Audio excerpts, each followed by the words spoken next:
எங்களுடைய எம்எல்ஏ விளாத்திகுளம் சட்டமன்ற உறுப்பினர் மார்க்கண்டேயன் அவர்களை இன்னைக்கு வந்து அரெஸ்ட் பண்ணியிருக்காங்க. கோயில்பட்டியில் நடந்த நன்றியிருப்பு கூட்டத்துல தவறுதலா பேசினான்னு சொல்லி அரெஸ்ட் பண்ணியிருக்காங்க. அன்னைக்கு எங்களுடைய அமைப்பு செயலாளரே வந்து அதுக்கு விளக்கம்லாம் கொடுத்தாரு. இருந்தும் முன்னாடிலாம் பாத்தீங்கன்னா இப்ப இவங்க சம்பவம் கரூர்ல நடந்த சம்பவத்துக்குலாம் என்னெல்லாம் பேசினாங்க, தலைவர் முட்டாள் முதல்வர்லாம் சொன்னாங்க.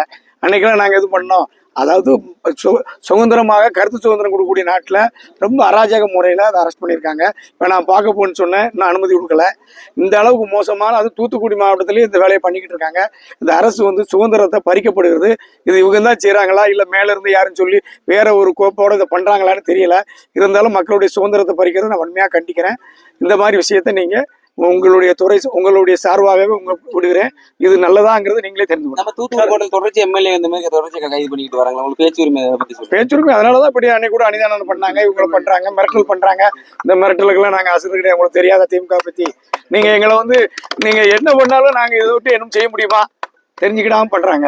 அவங்க கட்சியில இப்படி யாரும் இருப்பாங்களோ எங்களுக்கு தெரியல.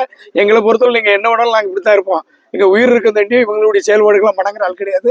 சந்திக்கிறத பார்ப்போம். சட்டமன்ற உறுப்பினர் முறையா அனுமதி வாங்கி கைது பண்ண மாதிரி தெரியல.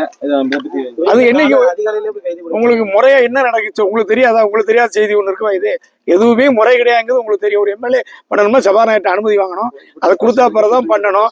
கோயில்பட்டியில பேசுறத தூத்துக்குடியில கேஸ் போட போறாங்களா? இப்படிதான் சட்டம் இருக்குங்கிறத பாத்துக்கோங்க.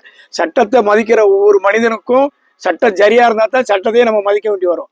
சட்டமே சரியில்லாம பயன்படுத்தினா மீற வேண்டிய நிலைமைக்கு ஏற்படுத்திடுவாங்களோ என்பது ஐயமா இருக்கு. அவ்வளவு. நன்றி, வணக்கம்.